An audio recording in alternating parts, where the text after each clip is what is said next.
പിതാവിൻ്റെയും പുത്രൻ്റെയും പരിശുദ്ധാത്മാവിൻ്റെയും നാമത്തിൽ ആമേൻ. എൻ്റെ പ്രിയപ്പെട്ടവരെ, ഇന്ന് ജൂലൈ 19 തീയതി ഞായറാഴ്ച. അമ്മേ പരിശുദ്ധ അമ്മേ, അമ്മേ പരിശുദ്ധമേ, ദൈവമാതാവേ, കൃപാസനത്തിലൂടെ ഞങ്ങളുടെ ദേശത്തിനും അമ്മ മധ്യസ്ഥം തേടി തന്ന എല്ലാ അനുഗ്രഹങ്ങൾക്കും കൃപകൾക്കും ഞങ്ങളിപ്പോൾ ഹൃദയം നിറഞ്ഞ നന്ദി പറയുന്നു. അമ്മേ പരിശുദ്ധമേ, ദൈവമാതാവേ, 2004 ഡിസംബർ 7 ഉച്ചകഴിഞ്ഞ് 2:30 കൃപാസനത്തിൽ സംഭവിച്ച അമ്മയുടെ പ്രത്യക്ഷപ്പെടലിനെ കുറിച്ച് തിരുസഭയ്ക്ക് സമർപ്പിച്ചിരിക്കുന്ന പഠനരേഖകളുടെ മേൽ സഭാത്മകമായ പഠനം ആരംഭിക്കുവാൻ ഞങ്ങൾ പ്രാർത്ഥിക്കുന്നു. അമ്മേ പരിശുദ്ധമേ, ഭൂസ്വർലോകങ്ങളുടെ രാജ്ഞിയായ അങ്ങേയ്ക്ക് ഭൗമസംരക്ഷണത്തിനായി പ്രപഞ്ചപ്രകൃതിയെ തന്നെ തിരുസഭ പ്രതിഷ്ഠിക്കുവാൻ ഈ പ്രത്യക്ഷീകരണം വഴി ഇടയാക്കണമേ. പരിശുദ്ധമേ, ജപമാല മാതാവേ, സകല കൃപാസനം പ്രാർത്ഥനയോടും ചേർത്ത് ഞങ്ങളിപ്പോൾ പ്രാർത്ഥിക്കുന്ന ഈ കുടുംബത്തിന്റെ പ്രത്യേക നിയോഗം പറ മക്കളെ.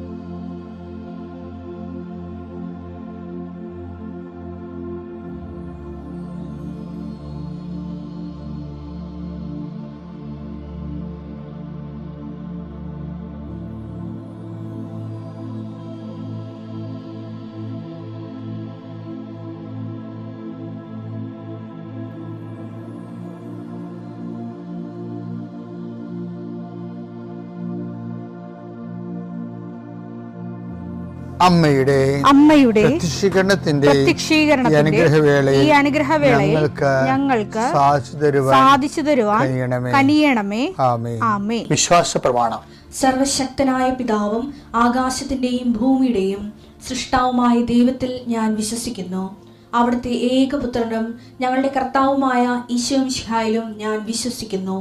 ഈ പുത്രൻ പരിശുദ്ധാത്മാവിനാൽ ഗർഭസ്ഥനായി കന്യകാമറിയത്തിൽ നിന്ന് പിറന്ന് പൊന്തിയോസ് പീലാത്തോസിന്റെ കാലത്ത് പീഡകൾ സഹിച്ച് കുരിശിൽ തറയ്ക്കപ്പെട്ട് മരിച്ച് അടക്കപ്പെട്ട് പാതാളങ്ങളിൽ ഇറങ്ങി മരിച്ചവരുടെ ഇടയിൽ നിന്ന് 3-ാം നാൾ ഉയർത്ത് സ്വർഗത്തിലേക്ക് എഴുന്നള്ളി സർവശക്തിയുള്ള പിതാവായ ദൈവത്തിന്റെ വലതുഭാഗത്തിരിക്കുന്നു. അവിടെ നിന്ന് ജീവിക്കുന്നവരെയും മരിച്ചവരെയും വിധിക്കുവാൻ വരുമെന്നും ഞാൻ വിശ്വസിക്കുന്നു. പരിശുദ്ധാത്മാവിലും ഞാൻ വിശ്വസിക്കുന്നു. വിശുദ്ധ കത്തോലിക്കാ സഭയിലും പുണ്യവാന്മാരുടെ ഐക്യത്തിലും പാപങ്ങളുടെ മോചനത്തിലും ശരീരത്തിന്റെ ഉയർപ്പിലും നിത്യമായ ജീവിതത്തിലും ഞാൻ വിശ്വസിക്കുന്നു. ആമേൻ. സ്വർഗ്ഗസ്ഥനായ ഞങ്ങളുടെ പിതാവേ, അങ്ങയുടെ നാമം പൂജിതമാകണമേ. അങ്ങയുടെ രാജ്യം വരണമേ. അങ്ങയുടെ തിരുമനസ് സ്വർഗത്തിലെ പോലെ ഭൂമിയിലും ആകണമേ. അന്നു വേണ്ടുന്ന ആഹാരം ഇന്ന് ഞങ്ങൾക്ക് തരണമേ. ഞങ്ങളോട് തെറ്റ് ചെയ്യുന്നവരോട് ഞങ്ങൾ ക്ഷമിക്കുന്നത് പോലെ ഞങ്ങളുടെ തെറ്റുകൾ ഞങ്ങളോടും ക്ഷമിക്കണമേ. ഞങ്ങളെ പ്രലോഭനത്തിൽ ഉൾപ്പെടുത്തരുതേ, തിന്മയിൽ ഞങ്ങൾ രക്ഷിക്കണമേ. ആമേൻ. നന്മ നിറഞ്ഞ മറിയമേ, സ്വസ്തി. കർത്താവ് അങ്ങയുടെ കൂടെ സ്ത്രീകളിൽ അങ്ങ് അനുഗ്രഹിക്കപ്പെട്ടവളാകുന്നു. അങ്ങയുടെ ഉദരത്തിൻ ഫലമായി ഈശോ അനുഗ്രഹിക്കപ്പെട്ടവനാകുന്നു. പരിശുദ്ധ മറിയമേ, തമ്പുരാന്റെ അമ്മേ, പാപികളായ ഞങ്ങൾക്ക് വേണ്ടി ഇപ്പോഴും ഞങ്ങളുടെ മരണസമയത്തും തമ്പുരാനോട് അപേക്ഷിക്കണമേ. ആമേൻ. കർത്താവേ, നിന്റെ ഉന്നതമായ നാമത്തിന് സ്വസ്ഥം ചെയ്യും. കർത്താവേ, നിന്റെ വിശുദ്ധ പൗരോഹിത്യത്തെ മഹത്വപ്പെടുത്തണമേ. കർത്താവെ, സഭയിലുള്ള സാന്നിധ്യം പ്രകടമാക്കണം. 40 വർഷം ഞാൻ അർപ്പിച്ച കൃപാന്റെ യുഗതിയാണ്. കൃപാസ്ഥാനത്താറെ ജീവനോടെ പ്രത്യക്ഷപ്പെട്ട മാതാവിൻ്റെ മാധ്യസ്ഥ രോഗികൾ, പീഡിതരെ, മാനസിക സംഘർഷം അനുഭവിക്കുന്നവരെ, ഡിപ്രഷൻ അനുഭവിക്കുന്നവരെ, മരുന്ന് കഴിച്ചിട്ട് ഉറക്കം മൂടുകയും ശരീരം തൂക്കം വെക്കുകയും ചെയ്യുന്നതല്ലാതെ പ്രത്യേകിച്ച് പ്രയോജനമൊന്നും ഇല്ലാതെ ഡിപ്രഷൻ കൊണ്ട് വേദനിച്ച് ജീവിക്കുന്ന ആൾക്കാരെ കർത്താവേ, നീ അവരെ തൊടണമെന്ന് പ്രാർത്ഥിക്കുന്നു. ഓട്ടിസം കുഞ്ഞുങ്ങളെ, ഹൈപ്പർ ആക്ടിവിറ്റി കുഞ്ഞുങ്ങൾ, അവിടെ മാതാപിതാക്കന്മാരെ മനസ്സ് കെട്ടുപോയവരെ, തകർച്ച സങ്കടം കൊണ്ട് അവർക്ക് ജീവിക്കാൻ പറ്റാത്തവർ, ജീവിക്കാൻ വേണ്ടി ജീവിതത്തോട് മൽപ്പിടുത്തം നടത്തുന്നവർ, മരുന്ന് കഴിച്ചിട്ടും രോഗം സുഖമാക്കാതെയും രോഗം പൊറുക്കാതെയും ഇരിക്കുന്നവർ, എൻ്റെ കർത്താവിന് ഉന്നതമായ നാമത്തിൽ സഭയുടെ അധികാരത്തിൽ കുരിശിൻ്റെ അടയാളത്തിൽ ദൈവശക്തിയാൽ നിനക്ക് ദൈവസന്ധിപ്പും സൗഖ്യം ലഭിക്കട്ടെ. പിതാവും പുത്രനും പരിശുദ്ധാത്മാവുമായ സർവ്വേശ്വരാ എന്നേക്കും ആമേൻ. എൻ്റെ പ്രിയപ്പെട്ടവരെ, നമുക്ക് പപ്പുവിൻ്റെ ഒരു സിനിമയില്ലേ, ഞാൻ സിനിമ തിയേറ്ററിൽ പോയി കാണത്തില്ല. പിന്നെ വല്ലവരുമായിട്ട് എന്തെങ്കിലും ഇതിൻ്റെ അടുത്ത സഹപ്രവർത്തകരൊക്കെ ആയിട്ട് വല്ല രാജ്യത്തല്ല ഈ പൺട്രസിലെടുത്ത് പോകുമ്പോൾ വല്ല സമയമുണ്ടെങ്കിൽ അവിടുത്തെ ഫിലിം നോക്കും. അത് മോശം സിനിമ ഒന്നും കാണത്തില്ല, എല്ലാം നോക്കി കണ്ടാൽ.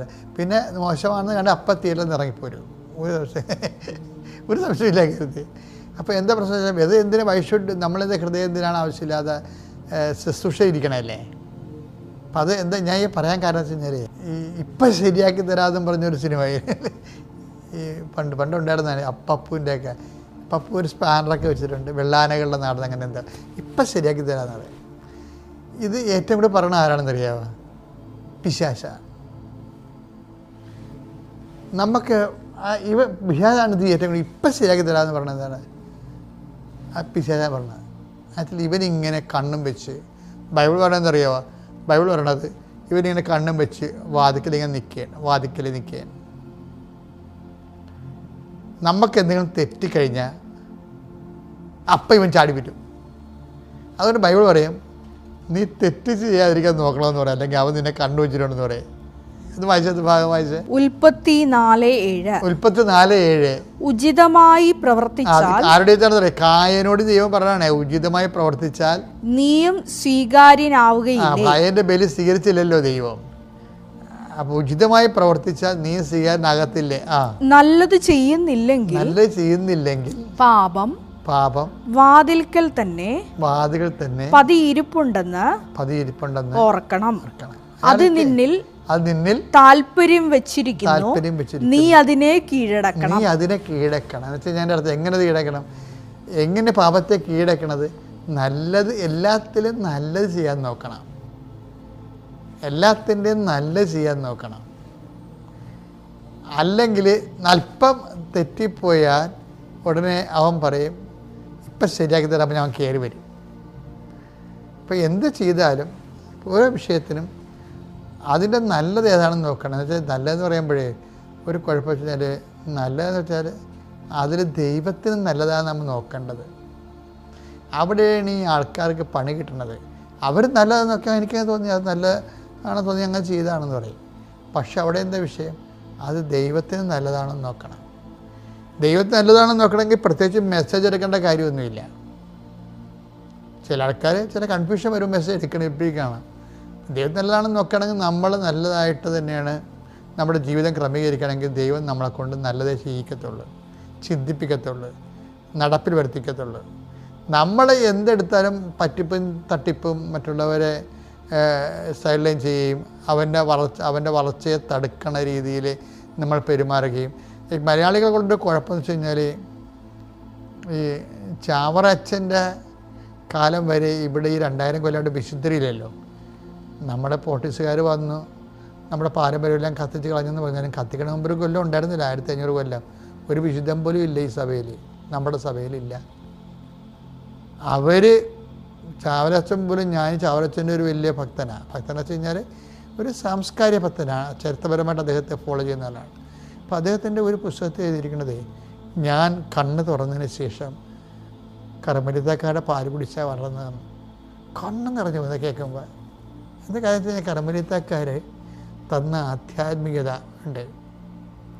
അത് ഏത് അധ്യാത്മികതയാണ്? ഉദയംപുര സൂര്യദിവസത്തിലൂടെ ആ സഭാ നവീകരണ പ്രക്രിയയിലൂടെ അത് ഏറ്റെടുത്ത് കർക്കശമായി ഒത്തിരി തെറിയും ഒത്തിരി സങ്കടവും ഒത്തിരി ഞെരുക്കങ്ങളൊക്കെ അനുഭവിച്ച് തന്നെയാണ് അവരിതെല്ലാം സഭയെ നവീകരിച്ചെടുത്തത്. എടുത്തതിന് ശേഷം നമുക്ക് വിശുദ്ധരുണ്ടായി, വിശുദ്ധ ജീവിതം എന്താണെന്നൊക്കെ മനസ്സിലായി. അതുപോലെ തന്നെ എങ്ങനെയാണ് കൗദാശ ജീവിതം എന്നൊക്കെ മനസ്സിലായി. നമ്മൾ ആഴമായ സാക്ഷികളായി മാറി. നമ്മുടെ കൂട്ടത്തിൽ നിന്ന് എന്തുമാത്രം സുവിശേഷ പ്രവർത്തകരുണ്ടായി. ഈ പോർട്ടുഗീസുകാർ വരുന്ന മുമ്പ് ഒരു സുവിശേഷ പ്രവർത്തനം കാണിച്ചു തരാവാ? ആരുമില്ല. ഇനിയിപ്പോൾ എന്തെല്ലാം വിശുദ്ധന്മാരുണ്ടായി. ഇപ്പോൾ കുഞ്ഞാനച്ചനെ പോലെയുള്ള എന്തുമാത്രം വിശുദ്ധന്മാരിന് വരാൻ പോകുന്നു. അവരാരെല്ലാം എന്താണ്? അതെല്ലാം വരാപ്പുഴ വികാരിയാത്തിൽ നിന്ന് പ്രസരിച്ച ആധ്യാത്മിക ചൈതന്യത്തിൽ നിന്ന് നേടിയെടുത്തിട്ടുള്ള കൃപകളാണ് ശരിക്കും പറഞ്ഞാൽ. അപ്പോൾ അത് നമ്മളെ ചരിത്രത്തിൽ ഇപ്പം എല്ലാവരും പൊട്ടിച്ചുകാരെ തെറി വിളിക്കുകയും കർമ്മലിസക്കാരെ എപ്പോഴും പുച്ഛത്തോടെ നോക്കുകയും ചെയ്യുന്ന ഒത്തിരി പുസ്തകം ഞാൻ വായിച്ചിട്ടുണ്ട്. പക്ഷേ ഞാനത് വേറൊരു വശം കൂടി ചിന്തിച്ച് നോക്കുമ്പോൾ കേരളത്തിൻ്റെ ആധ്യാത്മികത എന്താ ശരിക്കും പറഞ്ഞാൽ ഇപ്പം നമ്മൾ നോക്കുമ്പോൾ കർമ്മലിത്തക്കാരുടെ ആധ്യാത്മികതയാണ്. ഈ ശബരിന പിതാവിനെ കുറിച്ച് ഞാൻ ഇന്നലെ പറഞ്ഞില്ലേ, ശബരിന പിതാവാണേ അദ്ദേഹത്തിൻ്റെ അധ്യക്ഷതയിലാണ് മാന്നാനത്ത്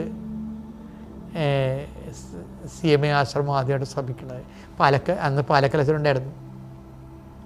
പാലക്കലച്ചനും ചവറ അച്ഛനായിരുന്നു, അതായത് ക്ലിയറിയായിട്ട് പട്ടം കിട്ടിയുണ്ടായിരുന്നുണ്ട്. അപ്പോൾ ഇവരെല്ലാവരും കൂടി നിൽക്കുമ്പോൾ ശബരിന പിതാവിന് അന്ന് കാര്യം മുഴുവൻ ചൊറിയായിരുന്നു. ആലപ്പുഴ വന്ന് താമസിച്ച് ഭയങ്കര രോഗങ്ങൾ പിടിച്ചിട്ട് പാവം അവിടെ പോയി ആയുർവേദ ചികിത്സയായിരുന്നു. അപ്പോൾ എഴുന്നേക്കാൻ പോലും പറ്റുന്നില്ലെങ്കിൽ പോലും ഈ ചൊറി പിടിച്ച കാലം തളർന്ന കാലമായിട്ട് സായിപ്പല്ലേ മുഴുവനും ചുവന്ന് നേറി വന്ന് കുടമാളൂർന്ന് അവിടെ വന്ന് നിൽക്കുകയാണ്. എന്ന് പറഞ്ഞ് നിങ്ങളിട് ഞാൻ നിൽക്കാമെന്ന് പറഞ്ഞു. അദ്ദേഹത്തിൻ്റെ സാന്നിധ്യത്തിലാണ് ആദ്യത്തെ ആശ്രമക്കല്ലിടുന്നത്. അദ്ദേഹം ഒരു 200 സ്കൂടി കൊടുക്കും. 6 വെള്ളി നാണയമാണ് സ്കൂടി എന്ന് പറയണത്. അത് ആദ്യത്തെ സംഭാവനയാണത്. നമ്മുടെ സഭയുടെ ചരിത്രങ്ങൾ വളരെ പോസിറ്റീവായിട്ട് പഠിക്കാൻ നോക്കണം. അല്ല സഭയുടെ പഠിക്കണത് ഈ സഭയെ വെറും ഒരു ജാതി സമാജമായിട്ട് കാണുന്നവരാണ് പലപ്പോഴും മറ്റുള്ളവരെ ഈ സഭയിൽ നടന്നിട്ടുള്ള എല്ലാ നവീകരണ പ്രവർത്തനങ്ങളെയും സംശയം ദൃഷ്ടിയോടെ നോക്കുന്നത്. സഭ ജാതി സമാജമല്ല, സഭ തിരുസഭയാണ്. കർത്താവിൻ്റെ വിശുദ്ധമായിരുന്ന വീണ്ടെടുക്കപ്പെട്ടവരുടെ ആത്മീയ സുവിശേഷ സാക്ഷ്യക്കൂട്ടായ്മയാണ്. അത് അങ്ങനെ തന്നെ വരികയും ചെയ്യണം. പിതാവിൻ്റെയും പുത്രൻ്റെയും പരിശുദ്ധാത്മാവിൻ്റെയും നാമത്തിൽ.